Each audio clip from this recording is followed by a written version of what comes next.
ఒకప్పటి రోజులతో పోల్చుకుంటే ఈ రోజుల్లో డబ్బు సంపాదన ఎక్కువే, డబ్బు ఖర్చు చేయడం కూడా ఎక్కువే. చాలా విషయాల్లో మనము వృధాగా డబ్బుని ఖర్చు పెడుతున్నాము. వేటి వల్ల మన డబ్బు వృధాగా ఖర్చు అవుతుందో తెలుసా? ఈ మధ్య కాలంలో ఆన్లైన్ షాపింగ్స్ అనేటివి ఎక్కువ అయ్యాయి. ఈ ఆన్లైన్ షాపింగ్ వల్ల మన డబ్బుల్ని చాలా వరకు మనము వృధాగా ఖర్చు చేస్తున్నాము. ఒక్కసారి మీరు ఆన్లైన్ షాపింగ్ చేసేటప్పుడు మీకు ఏవి పర్టికులర్ గా కావాలో అవి మాత్రమే తీసుకోండి. మీకు పాసిబుల్ అయితే ఇంకా షాప్కి వెళ్ళి తీసుకొచ్చుకోవడం బెటర్. నెక్స్ట్ విషయానికి వస్తే, బయట నుంచి ఎక్కువ మంది ఫుడ్ తీసుకొచ్చుకొని తింటూ ఉంటారు.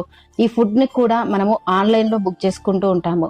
అది ఎంతవరకు క్వాలిటీ ఉంటుందో లేదో తెలియదు, కానీ మనం డబ్బు అయితే విచ్చలవిడిగా ఈ ఫుడ్ విషయంలో ఖర్చు పెడుతున్నాము. ఎందుకంటే ఈ రోజుల్లో హస్బెండ్ వైఫ్ ఇద్దరు జాబ్ చేస్తూ ఉంటారు. ఇద్దరిట్లో ఎవరికి ఓపిక లేకపోయినా ఈ ఆన్లైన్ లో ఫుడ్ ఆర్డర్ చేసుకోవడము, లేకపోతే పార్టీస్ అని ఇది ఒక ప్యాషన్ అయిపోయింది.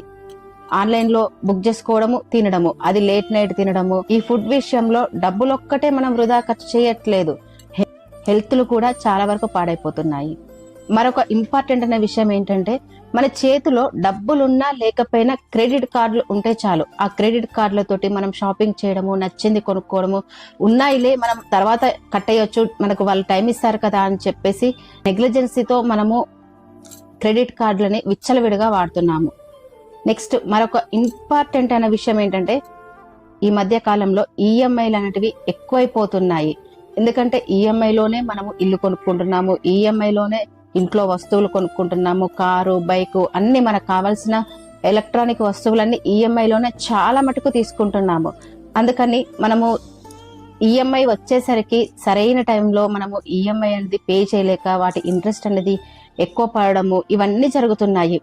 మీ దగ్గర డబ్బులుంటేనే మీరు వస్తువు కొనుక్కోండి, అంతేకాని ఈఎంఐ ఫెసిలిటీ ఉంది కదా అని చెప్పేసి మీరు మీకు నచ్చిన వస్తువు కొనుక్కొని మీరు ఈఎంఐ కట్టలేక బాధపడుతూ అలానే ఈఎంఐలో ఎక్కువ అమౌంట్ మనం పే చేయాల్సి వస్తుంది. అలా డబ్బుల్ని మాత్రము అస్సలు వృధా చేసుకోకండి. ఇంకొక అతి ముఖ్యమైన విషయం ఏంటంటే, ఎట్టి పరిస్థితుల్లో కూడా అస్సలు అప్పులు చేయకూడదు. ఎందుకంటే ఈ మధ్య కాలంలో మితిమీరిన అప్పులు చేస్తున్నారు. కానీ అసలు అప్పు చేయకుండా ఉండడమే మంచిది. మనము ఎంత సంపాదిస్తున్నాం అనేది కాదు, మనం సంపాదించిన డబ్బుని ఎంత జాగ్రత్తగా కాపాడుకుంటున్నాం అనేదే చాలా ఇంపార్టెంట్.